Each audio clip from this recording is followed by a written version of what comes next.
مسلمہ عقیدہ ہے کہ جو شخص بھی مسیح کے نام پر آئے گا وہ لازماً نبی اللہ ہوگا. پرانا آئے گا یا نیا آئے گا یہ ایک الگ بحث ہے. اور تمہارے اپنے ماننے والے، تمہارے اپنے مفکرین یہ بھی لکھ چکے ہیں کہ ہوگا یقیناً نبی اللہ، اور پرانا نہیں ہوگا، بدن آخر سے ہوگا یا دوسرا شخص ظہور کرے گا، اور مہدی اور عیسیٰ دو الگ الگ وجود نہیں ہوں گے. بس جہاں تک جماعت احمدیہ کا تعلق ہے یہ مسئلہ اتنا واضح، اتنا قطعی، قرآن اور حدیث کی روشنی میں ایسا ثابت شدہ کہ روز روشن کی طرح واضح اور کھلا کھلا ہے. کوئی بھی اس میں شک کی گنجائش نہیں، کوئی اندھیرا نہیں ہے اس کے اوپر. اور 100 سال سے تم ہم سے جھگڑے کر رہے ہو، اور 100 سال سے یک طرفہ جماعت کے اوپر ظلم پر ظلم کرتے چلے جا رہے ہو، اور آج بھی ان ظلموں سے باز نہیں آ رہے.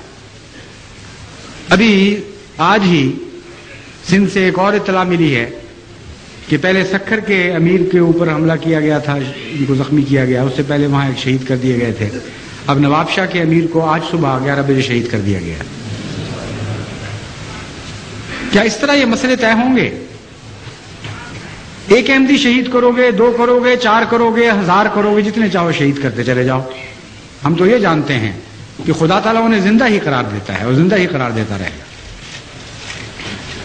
تمہیں توفیق نہیں ہے کہ جسے خدا زندہ کرے تم اس کو مار سکو.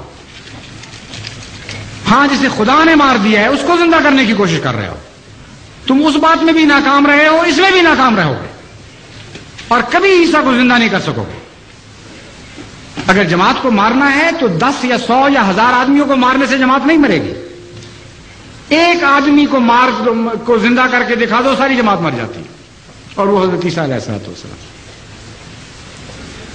اتنا لمبا جھگڑا ہو گیا، 100 سال ہو گئے، دنیا کہیں سے کہیں پہنچ گئی، اور آج سے 100 سال پہلے، اس سے بھی پہلے سے تمہارے علماء یہ کہتے ہیں کہ تم بالکل تباہ حال ہو چکے ہو، اسلام کا نام و نشان تم میں باقی نہیں رہا. تو عیسیٰ بیٹھے کر کیا رہے ہیں اوپر سے؟ اوپر اترتے کیوں نہیں؟ احمدیوں کو مارنے کی بجائے ایک مرے ہوئے کو زندہ کر کے دکھا دو.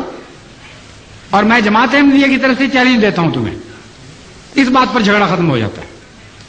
اگر حضرت عیسیٰ علیہ السلام کو تم نے زندہ اتار دیا تو خدا کی قسم میں اور میری ساری جماعت سب سے پہلے بیعت کریں گے.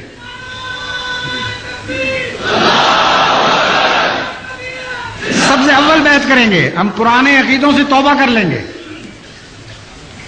اور عیسیٰ کے آگے بھی لڑیں گے اور پیچھے بھی لڑیں گے اور دائیں بھی لڑیں گے اور بائیں بھی لڑیں گے. کیونکہ ہم تو ہاں کرنے والے، آمنا و صدق نہ کہنے والوں میں شامل ہو چکے ہیں.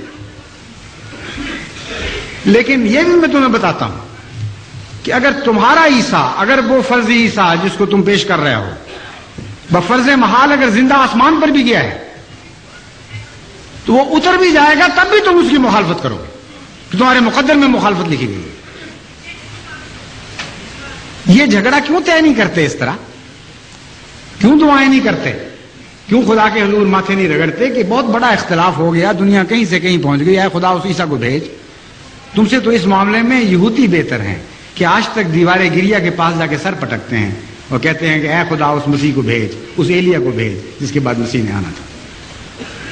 تمہیں کوئی حسرت نہیں، کوئی درد نہیں تمہارے دل میں اسلام کی زندگی کا. عیسیٰ تو عیسیٰ، ابھی تو دجال کا گدھا بھی ظاہر نہیں ہوا جس کے اوپر بیٹھ کر دجال نے سفر کرنے ہیں اور ہلاکتیں پھیلانی ہیں دنیا میں. پھر کہ جا کر کہیں عیسیٰ علیہ السلام کی باری آنی ہے.